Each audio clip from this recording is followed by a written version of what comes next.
कम देखा होगा आपने उन लोगों को जो इस मुआशरे के अंदर मौजूद है, लेकिन अपने रब को राजी करने के लिए वो मेहनत नहीं करते, जिद्दोजहद नहीं करते। आखिर क्या वजह थी, रोड किनारे क्यों बैठना पड़ा? मैंने किसी वक्त लंडे का काम शुरू किया था, वो काफी नुकसान हो गया। वो कर्जा कोई 5-6 लाख कर्जा मेरा। बाबा जी किन्ने बच्चे ने, बच्चे की कम कर देने? बच्चे मेरे अपना शादीशुदा ने, किराया मकान है, सारे मिलके अदा करने। आप सन गिलासेस बेचने का काम करते हैं, कितना कमा लेते हो इसमें से? खौफ है। आप नबी करीम सल्लल्लाहु अलैहि वसल्लम ने ना एक सहाबी मार गया कर्जदार, उसका जनाजा नहीं पढ़ाया था उन्होंने। वैसे यहाँ पर इंतजामिया वाले गुजरते होंगे, वो तंग तो नहीं करते आप? जब नमाज का टाइम बंद करके वहाँ सामान रख देते हैं, कपड़ा डाल जाता था, वो एक दफा काफी सामान को चोरी करके सारे को उठा के ले गया। अगर रब को राजी करना है तो बेहतरीन अमल कौन सा है? अस्सलाम वालेकुम नाजरीन, मैं हूँ आपका मेजबान वकास मलिक और आप देख रहे हैं न्यू प्लस। नाजरीन, आज मैं आपको एक ऐसी अनएक्सपेक्टेड चीज जो है वो दिखाने जा रहा हूँ।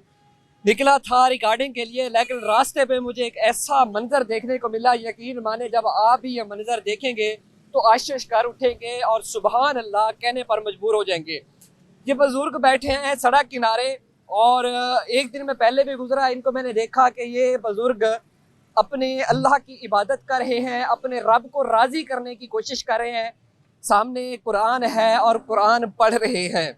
बहुत कम देखा होगा आपने बुजुर्गों को, बहुत कम देखा होगा आपने नौजवानों को, बहुत कम देखा होगा आपने उन लोगों को जो इस मुआशरे के अंदर मौजूद है, लेकिन अपने रब को राजी करने के लिए वो मेहनत नहीं करते, जिद्दोजहद नहीं करते।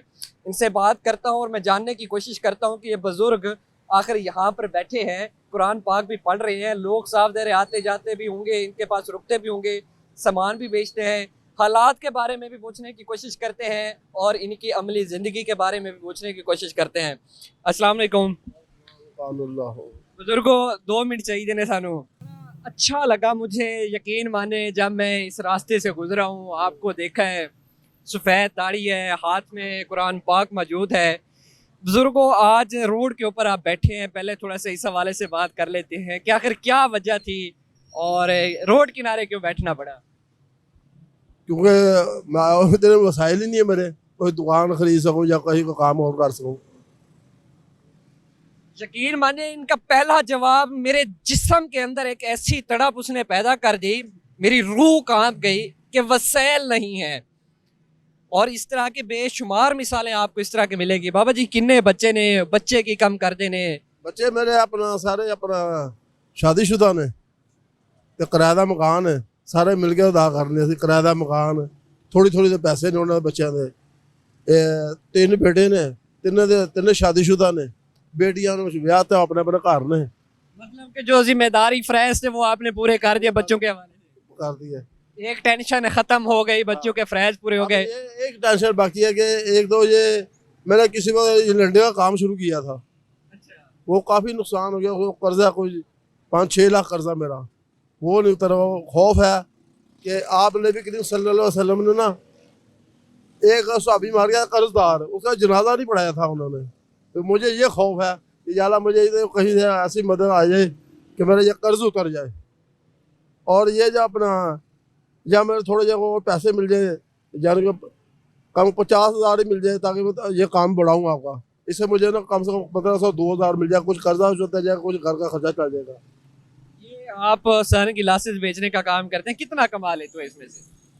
इसमें कभी 500 आ गए, कभी 700 आ गए, कभी 1000 आ गया, बस इतना ही।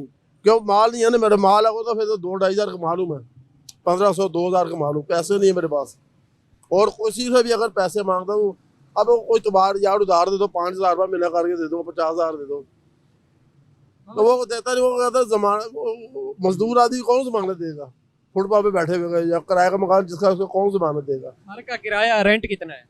22,000 रुपया। कितना? 22,000। 22,000 पूरा हो जाता है। बिजली के बिल भी हैं, बच्चों के खर्चे भी हैं, अखराजात भी हैं, घर का निजाम भी चला। तीनों बेटा के 2 बच्चे हैं, एक को 2 बेटियां, एक बेटा एक बेटी, एक 2 बेटे हैं, छोटे छोटे हैं सब। ये सामान कहाँ से लेकर आते हैं और कितने का बेचते हैं? एक चश्मा कितने का बेचते हैं? ये 150 का। और खरीद कितने की होती है इसमें? बस 100-110 ला लो, या कोई कभी ज्यादा नहीं तो 20-30 रुपए एक चश्मे में से बच जाते हैं। 50 रुपए मिल जाते हैं एक चश्मे से। कुरान पाक भी पढ़ रहे हैं, इस उम्र में वैसे भी एक अल्लाह से दिल लगी हो जाती है। अल्लाह के राजी करने के लिए है ना, कि अल्लाह जब बैठे बैठे जब नमाज का टाइम बंद करके वहाँ सामान रख देते हैं। एक दफ़ा यहाँ पहले कपड़ा डाल जाता था, वो एक दफ़ा काफ़ी सामान को चोरी करके सारे को उठा के ले गया। कल नहीं काफ़ी देर की पहले बात है। वहाँ पे सामान नमाज के वक्त आप सामने रख देता हूँ, नमाज पढ़ के फिर आगे दोबारा लगाता हूँ। ये सामने मस्जिद है। ये हमारे मुआशरे का आलमी है, इस्लामी जमहूरिया पाकिस्तान में रहते हैं। इस बुजुर्ग का सामान सड़क किनारे पड़ा हुआ था और कोई हमारा भाई नमाज पढ़ने गया था मैं, और नमाज पढ़े कपड़ा डाल जाता था। उससे पहले तो वो काफ़ी सारा सामान था, पर ये तो कुछ भी नहीं, वो काफ़ी सारा था। तो कहूँगा 15-20 हज़ार का सामान हुआ। बुजुर्ग अगर रब को राजी करने हैं तो बेहतरीन अमल कौन सा है? बस जिक्र करते रहो, नमाज पढ़ते रहो अल्लाह का, और अपने लिए दूसरों की भलाई की दुआ मांगते रहो। बस अपने मुल्क के लिए भी दुआ मांगो। हमने अक्सर देखा है कि लोग कारोबार करते हैं तो गाने चला लेते हैं, बाकायदा तौर पर डांस पार्टी की जाती है, वो भी रिस्क कमा रहे हैं, आप भी रिस्क कमा रहे हैं। दो मुख्तलिफ पहलू मुआशरे के। आप जाते हैं क्वेटा होटल पे, कैफे पे, चाय कवाली पे, वहाँ पर इंडियन गाने चल रहे होते हैं, वहाँ पर इंग्लिश गाने चल रहे होते हैं और रिस्क कमाया जाता है वहाँ पर। अब मैं उस रिस्क के हवाले से कुछ नहीं कहना चाहता। एक दूसरी मिसाल, ये बुजुर्ग शख्स है, थोड़ा है ज़्यादा है, रिस्क कमा रहे हैं, लेकिन उस रिस्क कमाने के बाद अल्लाह पाक का जिक्र भी करते हैं, कुरान पाक की तिलावत भी करते हैं। और आप जब भी यहाँ से गुजरेंगे आपको यही बुजुर्ग इसी सड़क किनारे बैठे हुए नजर आएंगे और कुरान पाक की तिलावत करते हुए नजर आएंगे। मुआशरा हमारा ऐसा है कि इनका सामान उठाकर ले जाते हैं जब ये बुजुर्ग नमाज अदा करने के लिए जाते हैं। सोचें हमारा मुआशरा किस तरफ निकल पड़ा है। रब को राजी करना है तो फिर रब के आगे झुकना पड़ेगा। इन बुजुर्ग के ऊपर कर्जा है 5-6 लाख रुपए का। इन्होंने बिजनेस किया था, उस बिजनेस में नुकसान आया है, उसके बाद घर इनका किराए का है, और फिर भी ये बुजुर्ग यहाँ पर बैठे हैं और यहाँ पर ये काम करते हैं, छोटा मोटा काम करते हैं। वह मुश्किल से कितना कमा लेते होंगे, 200, 300, 400, 500, 600 इतना ही कमा लेते होंगे। और वो भी कोई प्रॉपर तरतीब नहीं है कि इन्होंने 500-600 कमाने हैं, किसी दिन कम, किसी दिन ज्यादा।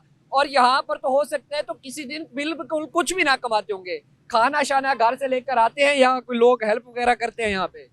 नहीं लोग क्या लोग करनी है बस अल्लाह ही हेल्प करता है। बस अल्लाह ताला बेहतरीन मददगार। अल्लाह पाक तो मुश्किल कुशा है। समाइल, बुजुर्ग के चेहरे पर समाइल देखें, मुतमईनी देखें। यकीन माने जब लोगों के ऊपर कर्जा चढ़ता है तो डिप्रेशन का शिकार हो जाते हैं, लोग खुदकुशियां कर लेते हैं, लेकिन ये बुजुर्ग मुस्कुरा रहे हैं। क्यों? इनका अकीदा पक्का है, इनका अल्लाह की ज़ात पे यकीन पक्का है कि अगर मेरे ऊपर मुश्किल आई है तो उस मुश्किल को ख़त्म करने के लिए जब तक मैं अपने अल्लाह पाक के आगे नहीं झुकूंगा, अपनी रुदात, अपने दुख, अपनी परेशानी अपने रब को नहीं बताऊंगा, तो मेरी मुश्किल दूर नहीं होगी। बाबा जी, अगर वैसे कोई लोग आपसे कोई हेल्प करना चाहे, आपकी कोई आपका फ़ोन नंबर हो? वो तो ले लूंगा, हेल्प करेगा ताकि मेरा कर्ज तो उतरे ना। या थोड़ा चाहिए, ये मुझे कर्ज ही दे दे 50,000 तक, ये तो माल बढ़ाऊँ इसका। ये थोड़ा एक आइटम है मेरे पास, एंड की काफ़ी आइटम है, शीशे की एंड दूसरे आइटम है। बाबा जी, वैसे कुरान पाक आप पढ़ते रहते हैं, घर में भी यही तरतीब रहती है वैसे? हाँ, घर में उठता हूँ सुबह फजर के नमाज पढ़ता हूँ, नमाज पढ़ने फिर घर कुरान पाक पढ़ता हूँ, फिर वो केबल लगाई हुई है हमने घर में, उस तलावा लगाता हूँ सुबह कम को 1 घंटा 1.5 घंटा तलावा लगाता हूँ उसकी, नमाज पढ़ के आगे फिर खबरें सुनते फिर बंद कर देता हूँ। फिर घर का वो थोड़ा बहुत बच्चे काम पे चले जाते हैं, कोई सब्जी लाओ, सौदा लाओ, अगर पैसे बचे हैं तो थोड़ी सी मार्केट चले जाओ इनके आने के लिए, वरना सीधा इधर आ जाता हूँ। इस जगह पे आप कितने बजे आते हैं, कितने बजे घर जाते हैं, कितनी देर बैठते? वो तकरीबन 11-12 गाड़ी बज जाता है, बच्चों को सौदा लाना, ये लाना, वो करना। बच्चे औरतें तो हमारी गाड़ियों से बाहर नहीं जाती। मैंने एक चीज़ वैसे नोट की है, मुझे लगता है आपको घर में इबादत करने का टाइम नहीं मिलता और आप यहाँ पर आते हैं कि एक तरफ अल्लाह की सिर्फ नमाज पढ़ने और कुरान पाक सुबह पढ़ लेता हूँ, कुरान पाक वहाँ भी खोलता हूँ, ये नहीं घर में भी रखा हुआ है। महीने में आप कितनी दफ़ा कुरान पाक ख़त्म कर लेते हैं? बस ये नहीं मैं बता सकता, कभी 2, कभी 3, कभी 4 भी हो जाते हैं, कभी 1 दफ़ा 5 भी हो गए थे कुरान में का बोले, नहीं तो 2-3 तो हो जाते हैं। वैसे यहाँ पर इंतजामिया वाले गुजरते होंगे, वो तंग तो नहीं करते आपको? नहीं, क्योंकि मैंने वो देखो ना, पैदल जाने का रास्ता भी छोड़ा हुआ है और मेरे लिए कोई परेशानी नहीं लोगों को कि पैदल का मसला हो या कोई ट्रैफिक का मेरे लिए कोई मसला हो, मैंने इसलिए थोड़ा सामान साइड पे रखे बैठा हूँ। देखो ना, पैदल भी आराम से कुछ जा सकते हैं, बिल्कुल बिल्कुल, पैदल भी आराम सुकून से गुजर सकते। कोई तकलीफ नहीं। तो अगर आ भी जाते हैं, देख जाते हैं, चुप करके चले जाते हैं। चल बुजुर्ग बैठे हैं, कोई थोड़ा सामान रखा है, इसने कौन सा क्या कर रहा है। यहाँ मैंने कोई ये ठेला नहीं लगाया हुआ, कोई रेड़ी नहीं लगाई हुई मैंने। चले, वजीर आला मरियम नवाज साहबा से क्या आप कोई दरखास्त करना चाहेंगे? हाँ, ये एक दो हमारी ये मकान हमें मिल जाए और ये कर्जा उतर जाए, ये मेरे बच्चों को किराए पे ना धक्के ना खाएं। और उनको थोड़ी थोड़ी सी तनख्वाह है उनकी, एक ही 11, 2 बेटों की 11 के अपना 1600 दिहाड़ी है, एक ही 1100 फैक्ट्रियों में काम करते हैं। रब की 2 बेटों की 1600 रुपये रोजाना दिहाड़ी है, और एक ही 1100, और तीनों को 2 बच्चे हैं। जमाने से कोई शिकवा है? नहीं, मुझे कोई शुक्र है सोन पे। कोई शिकवा नहीं। चले, अल्लाह की ज़ात पर इनका पुख्ता यकीन है। मैं भी दुआ करूंगा, बस अल्लाह हम सबको हिदायत दे, ईमान की सलामती हो, और अपने मुल्क के लिए खास करके दुआ करें। तमाम दुनिया के मुसलमानों के मुल्कों के लिए मैं दुआ करता रहता हूँ। ये अल्लाह जहाँ जहाँ मुसलमानों के ममालिक, अल्लाह ताला उनकी हिफाजत करे, अल्लाह ताला। चले सर, बहुत शुक्रिया आपके वक्त देने का। आपसे बात करके खुशी हुई। अल्लाह पाक आपको सेहत दे, तंदुरुस्ती दे, और अल्लाह पाक आपकी ज़िंदगी की सलामती करे।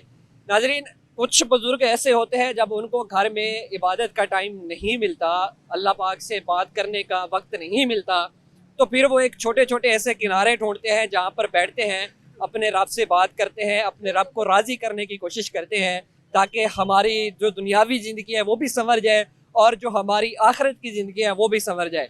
ये बुजुर्ग शख्सियत है, मुझे खुशी हुई कि इन्होंने हाथ पे लाने से बेहतर यही समझा है कि मैं किसी कोने पर बैठकर ज़्यादा नहीं तो थोड़ा रिज़्क़ हलाल कम हो। जब आपकी रिज़्क़ के साथ हलाल आ जाते हैं, तब यूँ समझें कि आपके रिज़्क़ में खुदा पाक की बरकत नाजिल हो जाती है। अल्लाह पाक इनके रिज़्क़ में बरकत अता फरमाए। आप मुखय्यर हज़रात हमारे मुल्क में मौजूद हैं, पूरी दुनिया में मौजूद हैं। हुकाम बाला से भी कहूँगा कि इस बुज़ुर्ग की सिर्फ़ एक ही दरख्वास्त है कि मेरा घर किराए का है, उसका रेंट भी पे करना है, बच्चों को भी पालना है, और मेरे ऊपर 5-6 लाख रुपए का कर्जा भी है। खुदा के लिए अगर कोई हेल्प करना चाहते हैं तो वो इनसे रब्ता कर सकते हैं। तो इसी के साथ मुझे दीजिए इजाज़त। अल्लाह निगहबान।